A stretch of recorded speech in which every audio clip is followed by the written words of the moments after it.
Hey everybody, it's Safi and Marco Dish Out on Movies, the only movie review show on YouTube to review movies in terms of food.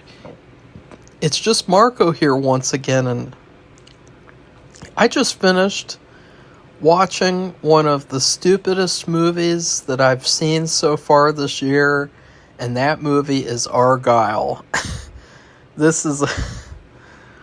Ugh. I mean, ever since this movie was announced and they started marketing it insanely over the top marketing it, just everywhere you go you hear about Argylle. You know, I was like, okay, this movie, it looks kind of silly. Henry Cavill's haircut, it is probably one of the worst haircuts I've ever seen on an actor, and I've seen a lot of bad haircuts in my time. And the story from the trailer just seemed kind of mid. I mean, it just seems like a modern movie type of story. You have this crazy cat lady author who doesn't have any interest in, having a romance or any interest in I don't know, she's just the same old kind of cat lady character that you see all the time. She's a stereotype. And then she meets a real spy played by Sam Rockwell, and they go on adventures together to stop the bad guy, who is Bryan Cranston. Now, that sounds like it could be okay. I admit that, there was a part of me that was hopeful for this movie. I think a big part of it is because, Sam Rockwell is really, really good. I mean, he's one of the best actors nowadays, and I think that this movie could have been good. Another red flag was that this movie was rated PG-13, which I don't know why they keep doing that nowadays. It's just, it's another modern thing of where, I don't know. It's like that for some reason, there's all these movies that are rated R, and they should be rated PG-13 because they don't really have very much R-rated stuff in it to begin with. They don't really have any nudity or hardly any violence, but they're still rated R for some reason. But then you have movies like this, where this movie should be rated R. It should be an R-rated blood fest, tons of nudity, tons of everything that you want in a movie. Not just any movie. I don't mean to sound like that, but it feels restricted. The whole movie feels like, I don't know what it feels like, honestly, because the movie has so many twists that it ends up turning into something where you can't take it seriously. It ends up being so over the top that it's a lot like, I think the one comparison, one of two comparisons that we'll talk about, but the main comparison that I thought was Threat Level Midnight. The Office, where Michael Scott, he made his own movie, Threat Level Midnight. It's a spy movie. It's like James Bond, and he also wanted to have what was the Michael Scarn? He wanted to have a Michael Scarn universe and everything. That's what this is like. That's what this movie is, the Threat Level Midnight of Matthew Vaughn's filmography. I mean, it is so much like Threat Level Midnight that, the hilarious, dance that he does in that movie where he's like, you jump to the right and you shake a hand, and you jump to the left and you shake a hand. You make new friends, you tie some yarn, and that's how you do the scarn. That's at a certain point in this movie, they're literally doing something exactly like that dance, where it is so hilariously bad. You have, and this is all spoilers, by the way. I'm going to put spoiler on this video, even though, fuck this movie. This movie just sucks. I can't believe I even waited to watch this movie. I can't believe that I could have enjoyed my free time, and instead I chose to watch this and just, give it a whirl. It's like every time I give something a whirl in 2024, it's gonna be a pile of fucking shit. But there's a part in the movie, and I'm having my soup too because there's no point in waiting. I have clam chowder. I made clam chowder for the first time. It was kind of a disappointment, you know. It kind of tastes like potato soup. It's not clammy enough, which I never thought I would say, because, I mean, I was kind of scared about eating clams, especially because these are canned clams. But anyways, there's this one part where her and Sam Rockwell are, like, doing a dance, like, shoot-off, like a shootout, like killing all these bad guys in a big hallway. You know, it's an action sequence, and there's this color gas, you know, shooting everywhere, and just the way that they're doing it is just so bad. It's so, like, hilarious. Like, it's like a dance. It's like they're dancing, and they're having, like, a romantic dance, but they're shooting people. It's so bad. I hate it, and it reminded me so much of, you jump to the right and you shake a hand, and you jump to the left and you shake that hand. You know, like, in fact, it would be really funny if they, like, intercut those two things together, or, you know, or maybe, like, they dubbed over that sequence with the song, you know, with Michael singing, just over them, like, shooting at people, because that's what I really thought about. So I have a lot of notes, but it's going to be kind of hard to go through these because, you know, the movie just kept on having so many twists. I would just say that overall, this movie was a disaster. It was a lame, generic, blockbuster, January movie type of disaster.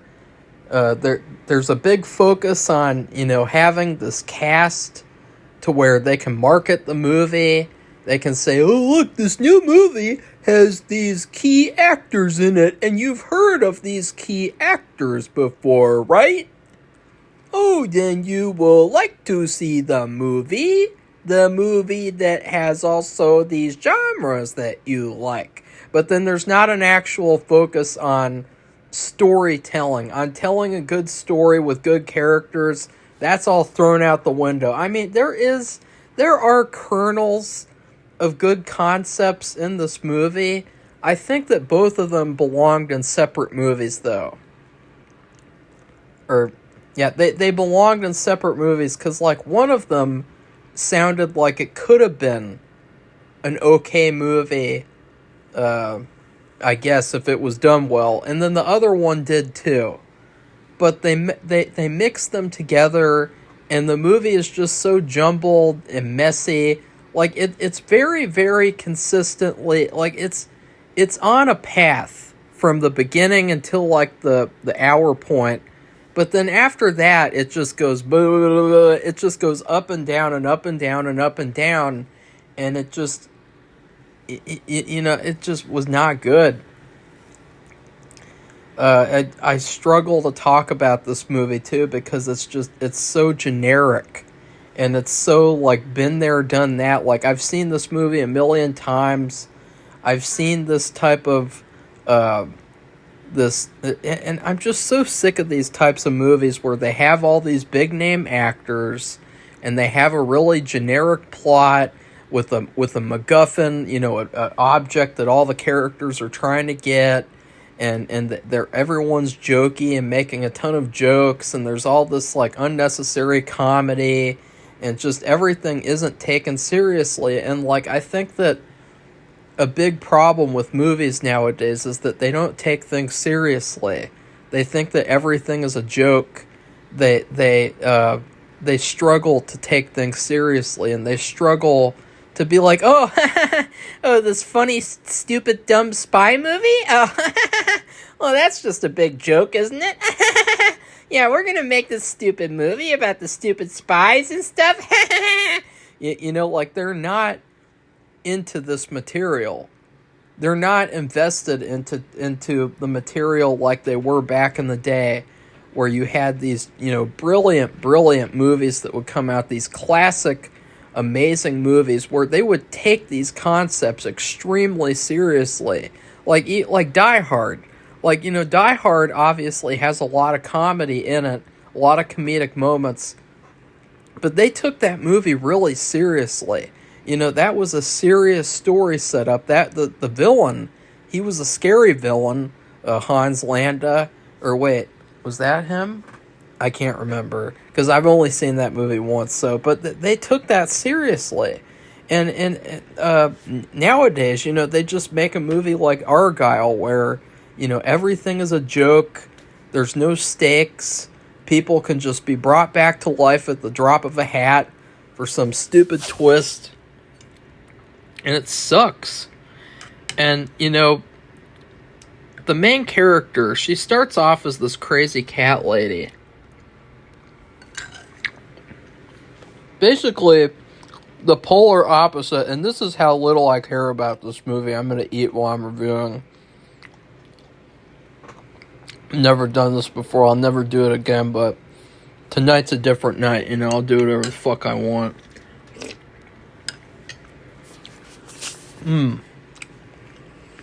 But she starts off as this really unlikable character.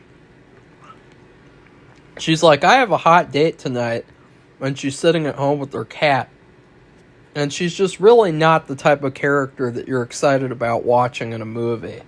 And I like the fact that, they want to have a movie about, like, a character like this, where it's like she's this novelist, and, like, isn't it cool that she could get to go on this real spy adventure? Like, whoa, that's kind of a cool concept.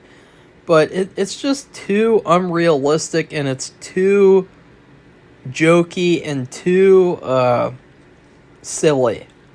And it's not properly handled. Because they don't want you to like her at first. And I thought, this is just because they're shitty at making this movie.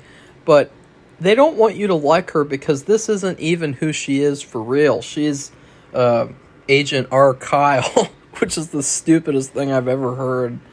And so the reason why they don't want you emotionally invested in her right off the bat is because they want to do that stupid twist.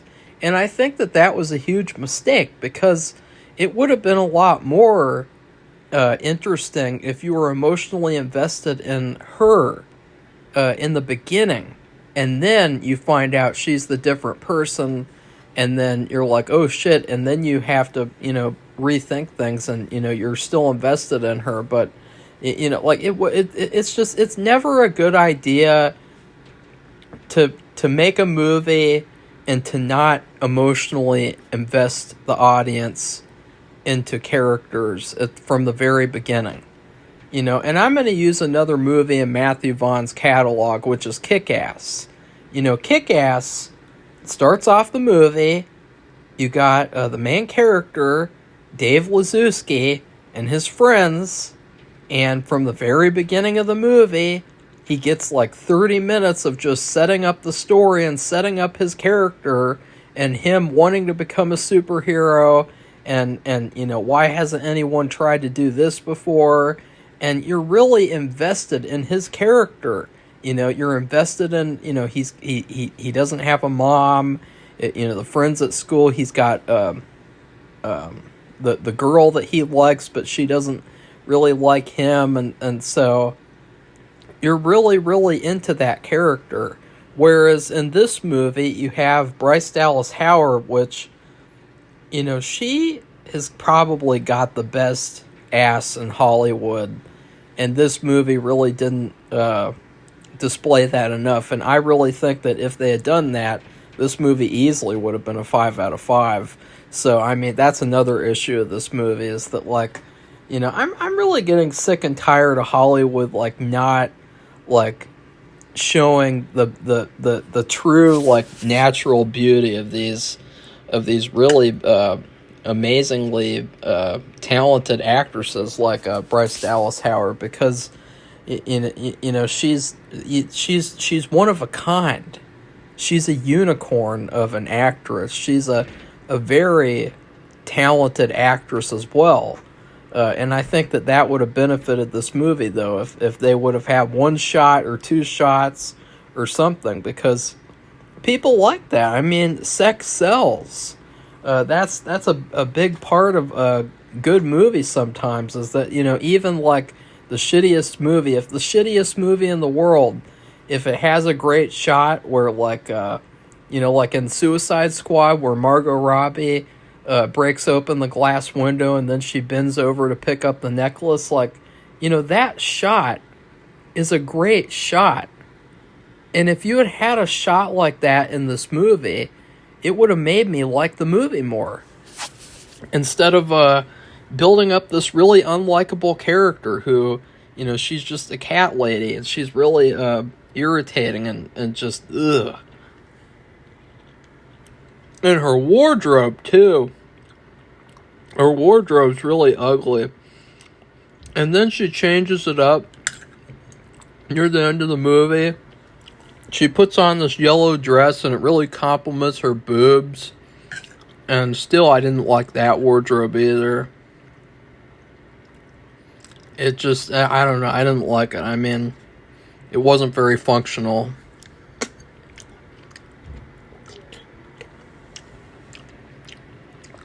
Also, this supposed spy novel author, she's surprised that a spy lies. You know, there's this part where she's with Sam Rockwell in a car and he admits he doesn't like her cat, and she's really, really offended that he lied. And I was thinking, like, even though this isn't her true personality, how in the hell is a spy novel author surprised that a spy is lying?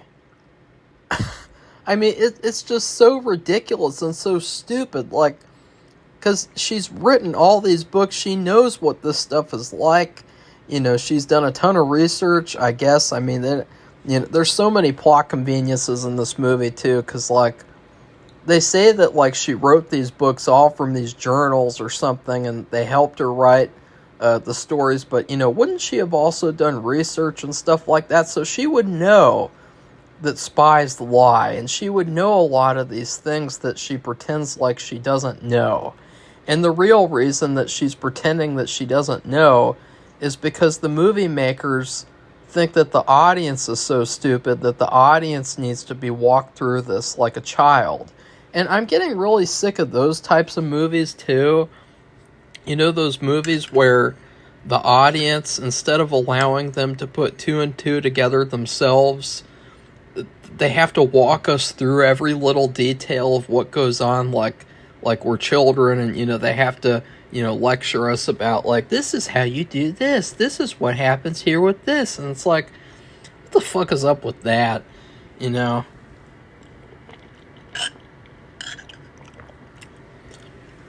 And then also, there's this really shitty action scene. It's just Sam Rockwell and her and this other guy. And the bad guy throws a grenade at her. And she stares at it for like 5 minutes. For some reason it doesn't blow up. I guess it's the plot convenience grenade. And it's a special grenade. It delivers the most perfect plot conveniences. And she picks it up and she throws it at Sam Rockwell and the bad guy. And she's so dumb and she's so clueless that, like, she throws a grenade at a good guy. That was stupid. And it's very cliche, too. You know, we've seen that a ton of times where, you know, the grenade accidentally gets thrown at the good guy by another good guy. You know, we've seen that a million times. And there's lots of moments with really unrealistic gun shooting. I mean, in Kick-Ass, the gun action was pretty spot on, and it didn't seem like it could be fake. It seemed very real. but a little bit over the top and a little cartoony. The action in this movie is extremely over the top and extremely cartoony. You know, there's this one part in particular where Bryan Cranston puts a shotgun on his shoulder and shoots at someone behind him, and it's probably the dumbest thing I've ever seen, because he acts like it does nothing, and it's like, yeah, it's because he's not really firing a gun or anything. This is fake and phony, and you can tell. I mean, moments like that, they're really, they take you out of the movie and remind you you're just watching a movie.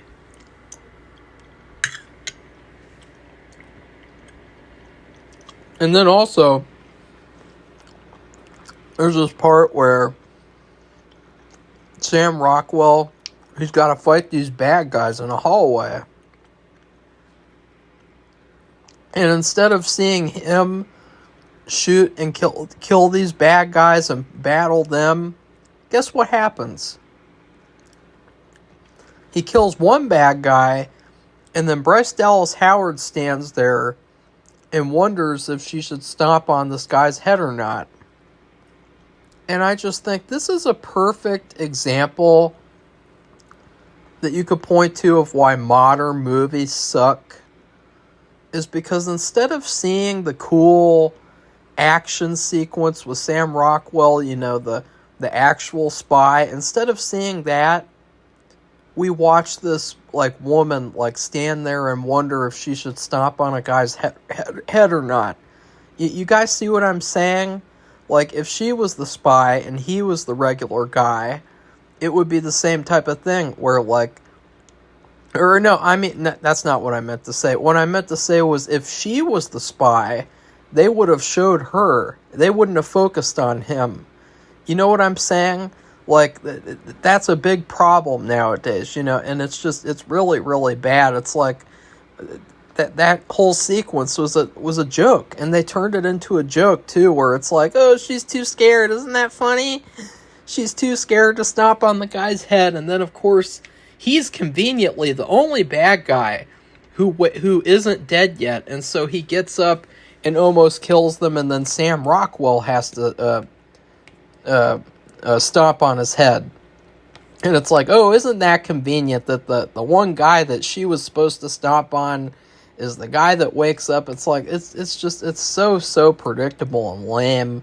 And, you know, I've heard now from multiple people that this movie might have been written by AI, and I really believe it, because I just don't see how anyone could be dumb enough to write this movie.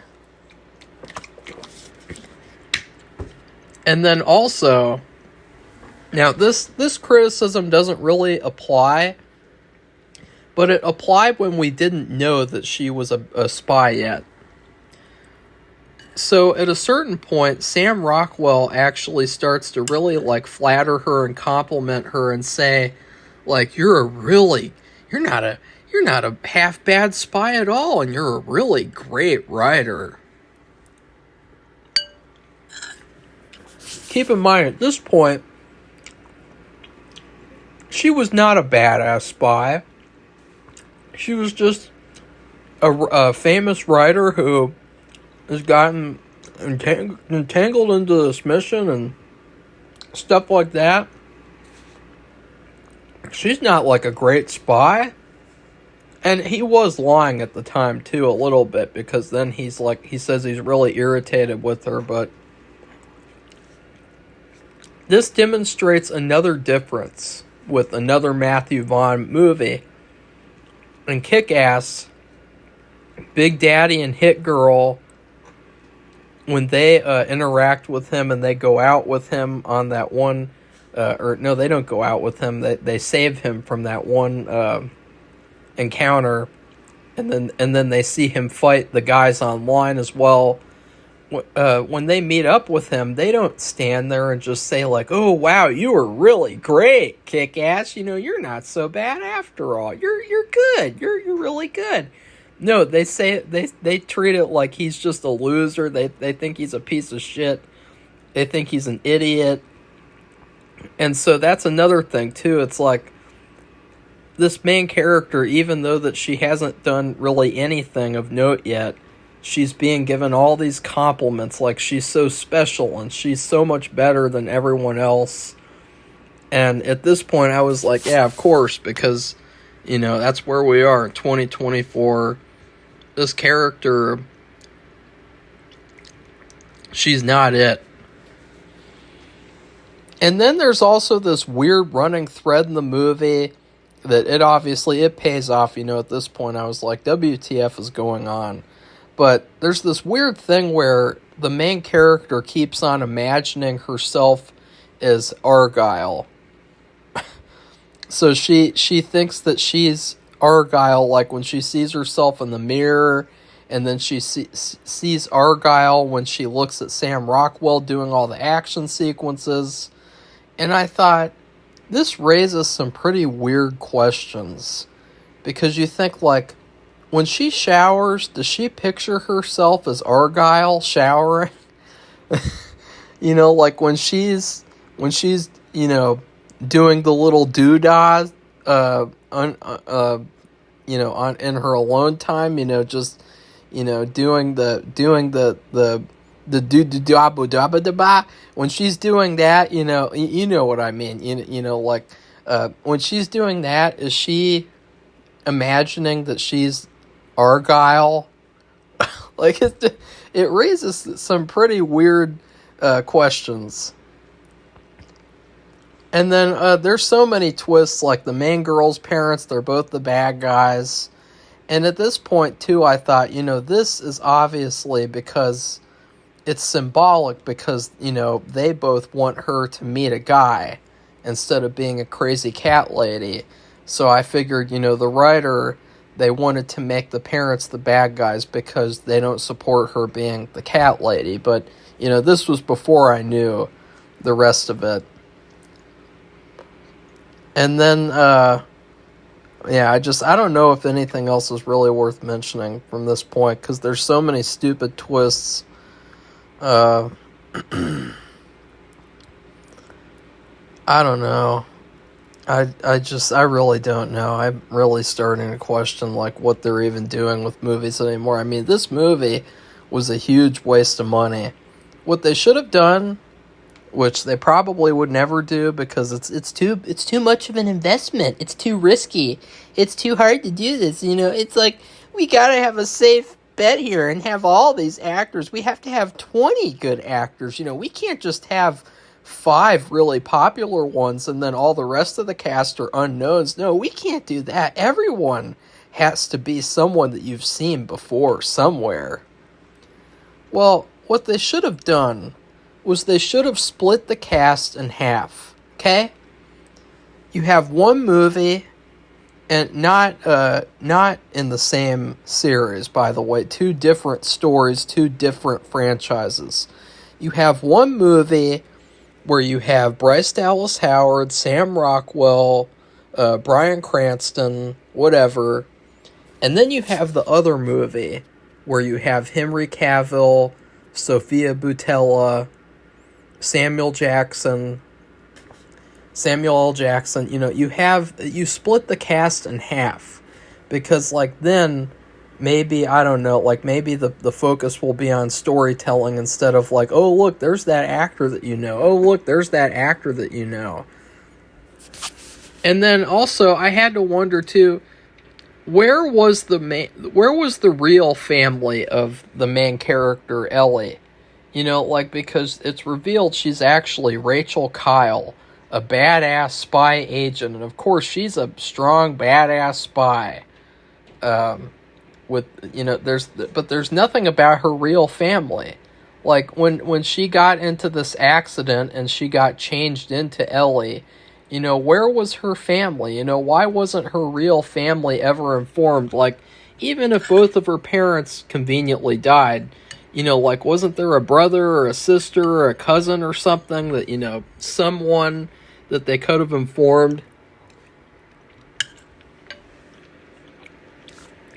Very convenient. And then they go to meet with Sophia Boutella at this mansion. And He's openly talking. Or no, wait, no. This criticism doesn't apply anymore. Never mind. They have this stupid little dance sequence. But right after she's revealed to be the good spy, she's then revealed to be the bad spy who infiltrated the good guys. I couldn't keep up with all these twists and turns. They were kind of giving me a headache and kind of just making me go like, oh, I can't wait for this movie to end. I feel like I'm on a merry-go-round, and the merry-go-round is going like 100 miles an hour. And okay, this is where we get to the fucked up part. I'm gonna save my soup for after this review now, because now I really need to unload on this bad movie. And I know that this review has been all over the place. This is how you can tell, guys. I swear, if the movie is really, really, really bad, my review will also be kind of bad because it will be reflective of the movie itself. That's what's kind of funny, that it's turned out that way. But then when it's a good movie, it's just like it goes smoothly and it's like kind of underwhelming as well. So I guess the best is like when it's in between. I don't know. No, I just think the best is when there's a lot of things to talk about and it's not like frustrating to talk about like this movie. But this is where they started copying Charlie's Angels, and I take great exception to this because Charlie's Angels is one of my favorite movies. I watch it every year.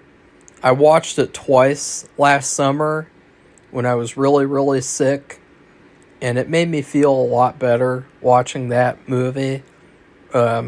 It's one of the best ever. Like, it's so funny, it's fun, the main characters are all sexy, it's not like, they're uglified down like looking like crazy cat ladies or anything. It's a very, very awesome movie. The action is fantastic. The villains are really, really good. Like Crispin Glover, really? I mean, that's all you need right there. Crispin Glover, he's fucking creepy looking. And, it doesn't help that he rips girls' hair out and sniffs it and goes, ah! As he runs at people. It's just really, really awesome, that movie. I love that movie so much. Like, that movie's just one of the best things ever. But this is where they started copying it to me, because the whole plot of the bad guys, like their whole mission, I guess, is to find Alfie, Samuel L. Jackson, who's like the head of the good guy operation. And it's just like with Charlie's Angels, where their whole motive in that movie was to find Charlie so that they could kill Charlie. So it's the same type of thing, and there was also the MacGuffin, but at this point they already have full access to the MacGuffin, just like in Charlie's Angels, where the bad guy wanted access to that satellite thing so that he could find Charlie, and he had full access to it. So it's the same type of thing. They both were looking for that main character to kill him, and they both already had access to the MacGuffin. And so another thing that happens is that the bad main girl, which, that whole reveal, that's also a lot like Charlie's Angels, whereas in Charlie's Angels, it was actually Sam Rockwell who was revealed to be the bad guy, and Drew Barrymore who was the one that he betrayed. But they do the same type of thing where, and it plays out almost exactly the same, almost, except for there's no window involved or anything like that, no slow motion. But she shoots Sam Rockwell's character, and I can't even remember his name, too. I mean, they hardly said his name in the whole movie. They kept on saying Argylle, Argylle, Argylle. Argylle's hardly in the movie. Henry Cavill, I mean, Henry Cavill, I don't know what's going on with him. Like, he needs to be in a good movie now, like, after getting fucked over with, not being able to play Superman, even though he's perfect for the role. She shoots him, and it's a fake out. It's exactly like in Charlie's Angels, except in that movie it wasn't really a fake out. And so, yeah, I mean, she's the bad guy now, and she shoots him and walks away, but she is putting on an act. But then Sam is alone with these bad guys, and he wakes up because of a very, very big plot convenience that we'll talk about soon. And he uses the chair to fight people, just like in Charlie's Angels, where Drew Barrymore, she's tied up to the chair, and she's fighting as she's trying to break free from the chair, and she's using the chair. Except in that movie, that fighting sequence was awesome. And that sequence was really, really badass, because she was surrounded by guys, and she managed to beat all of their asses with that chair, and then breaks out of like that. God, that movie was so good, and that's why I think this movie was written by AI too, because it seems like something that AI would do. Like, they would take plot points from other movies and they would splice them into the script. They would take, like, quote-unquote inspiration, quote-unquote creative inspiration, and they would put that in this movie. That's what I think was what happened. And in fact, now that I think about it, with Ant-Man 3, maybe that was also written by AI, and maybe that's why, they copied Jimmy Neutron, the Jimmy Neutron movie, because it wasn't actually the writers copying. And maybe then the writers are just hired to kind of like touch up the scripts and make it look like a human being wrote it, Like, maybe I don't know, I really don't have any faith that it is actual people writing it, because if it is, then I'm really concerned about the future of writers in Hollywood. Well, the reason why he survived getting shot is because she purposefully shot this very convenient little passageway. It's something like the ventricle passage or something. I don't know. I can't remember this shit. It's like a 2-inch part where it looks like you get shot in the heart, but you're not actually shot in the heart. Very, very convenient.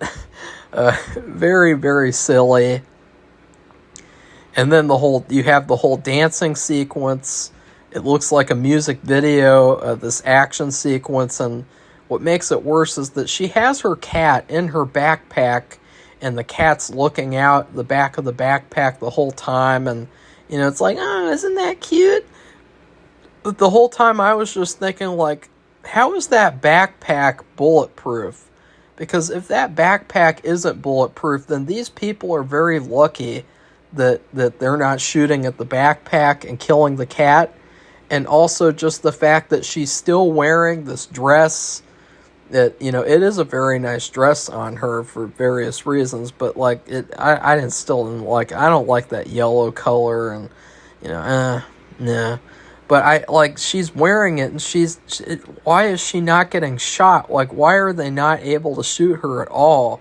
Or it's just, it's stupid. And then what's even stupider? There's another action sequence where she takes knives and she puts them into her shoes, and she ice skates all over this oil so that she can fight the bad guys without shooting them, and just I mean, it looks visually nice because it's very like creative visually and very fun, but it's too over the top. It's too cartoony. It's too much like it's just not believable, and there's too much belief that you have to suspend in order to think that someone could actually do this, because I don't think that you could actually do what she did in the oil. And then they have another action sequence after that where the fake mom mind controls Ellie into killing her husband, because Sam Rockwell was also revealed to be her husband, and she was just mind controlled into not remembering being Rachel Kyle. And I kind of like that sequence a little bit, but it was kind of stupid because she was basically indestructible, and it was kind of like a joke of like, really? He's really unable to do anything to her. It reminded me a lot of an Uncharted 4 where Nathan Drake isn't able to even like touch Nadine. Like, he has such a hard time fighting her that like he's not even allowed to fight her. Like, I think I remember that too, like in the first battle with her, like he's not even allowed to touch her or anything because she has to be strong and she's got to be more powerful than him. And it's the same thing in this movie where you're really sitting there wondering, why isn't Sam Rockwell able to even like hit her once or anything? Like, she just completely overpowers him and almost kills him. And it's laughable that she's able to do that. And then they get saved by a magical Deus Ex Machina. It's that one girl who is supposed to have died in the past, and she's magically alive because it was her that got shot in that ventricle passageway.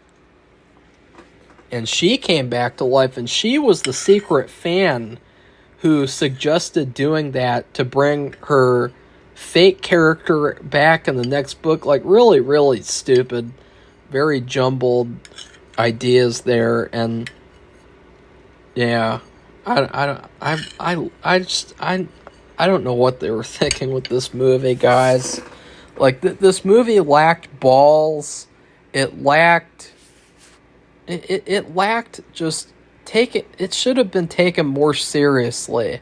Like, I get wanting to have comedy, the part where they fall, they do the trust fall together, and then the cat bounces up off of the thing and goes in the air. Like, that part was really funny, but that was in the trailer. But like, other than that, like, this movie needed to be taken a lot more seriously, and it needed to be treated like something real.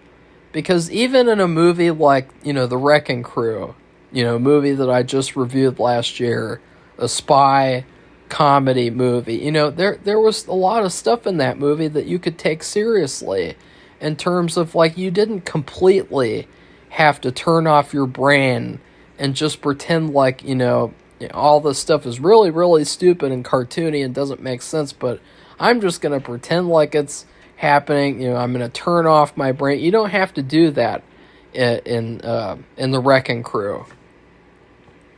In this movie, I don't know. I just... And then they have one last twist. I mean, this movie has so many twists. One last twist where she's at another book reading for her next book. It's the last book in the Argylle series, thankfully. Nobody wants any more of that. And and she's sitting there, and the whole point is like, the whole movie, they have Henry Cavill has not ever showed up as like a real person.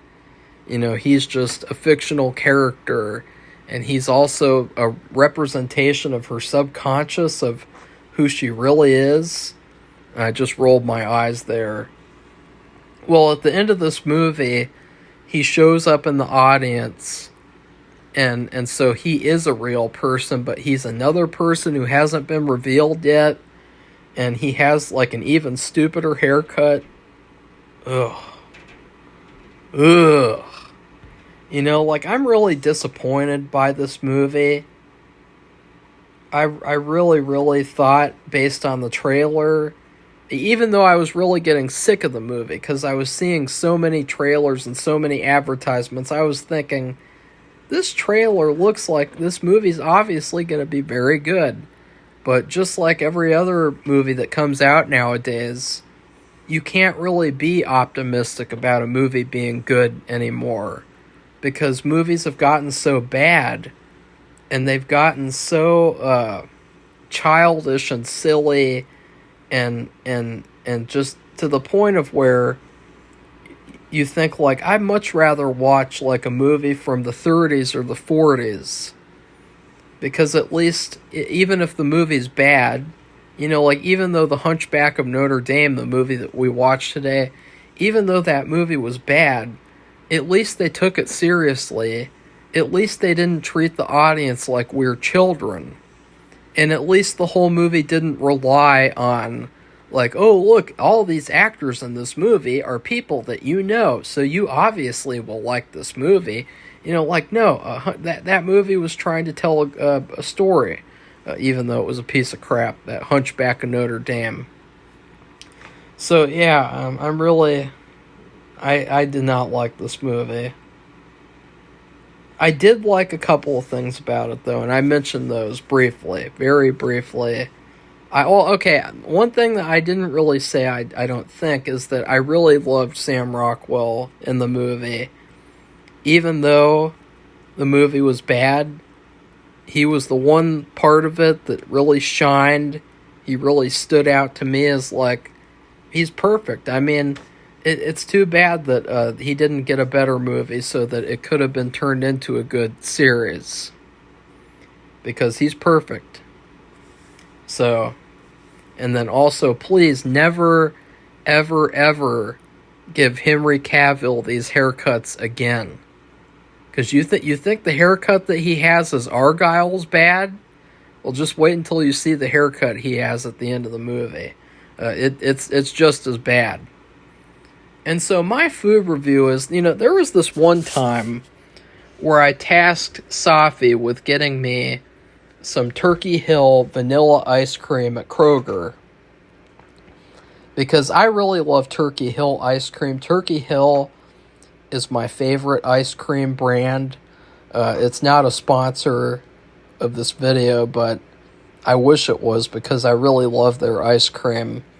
I can't get it anymore at Kroger, sadly. You know, Kroger, they got rid of it or something. I don't know, that their deal ended or something. It's really unfortunate because, you know, I love their ice cream.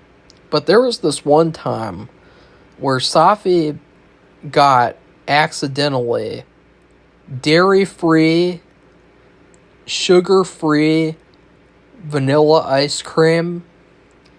And I still remember, I can remember it, you know, just like Bryce Dallas Howard was remembering her life as Rachel Kyle. You know, I can remember I was bringing in the groceries and I was so pissed off. I got a spoon from the kitchen and I took it outside and just to try it, like when we didn't even get into the house, and I stood by the garbage can. I opened up the container, I took a nice big bite. I thought, this is the worst thing I've ever tasted in my entire life, and I've tasted some terrible things. Things you couldn't even imagine. And you know what I did with that ice cream? I threw it in the fucking trash. And I showed her and I said, you didn't get the real ice cream! You got the no sugar, no milk ice cream! No! You know, it was called, like, natural, like, it was like Turkey Hill, but, like, natural ice cream. And so, like, it was awful. It was terrible. And it's like, it's the shell of real ice cream. It's the ghost of real vanilla ice cream. You know, like, it didn't even taste like vanilla. It just tasted like trash. And it just tasted like, ew, like, I can't believe that, like, some people actually eat this. You know, like, I would rather not eat anything than eat that and pretend that I'm eating, like, vanilla ice cream. You know, or find another brand that can make better, like, sugar-free, dairy-free ice cream or something, because that was not it. And that's what I think of this movie. You know, if I want to watch a spy movie, I'll watch a good spy movie. You know, I haven't seen very many, but, you know, I'll watch, like, a Mission Impossible. I'll watch Charlie's Angels. Maybe I'll watch an episode from the Man from U.N.C.L.E. TV series that I thought was pretty good, that I watched one episode of last year. You know, but I'm not going to be watching this movie again, that's for sure. This movie was a mess. My review was a mess. My review is probably, this might be the worst review I've done so far this year, or maybe the second worst. You know, the one bright thing, the one little thing that, like, you can say that's really nice that I just learned today is, you know, I'm looking at it right now.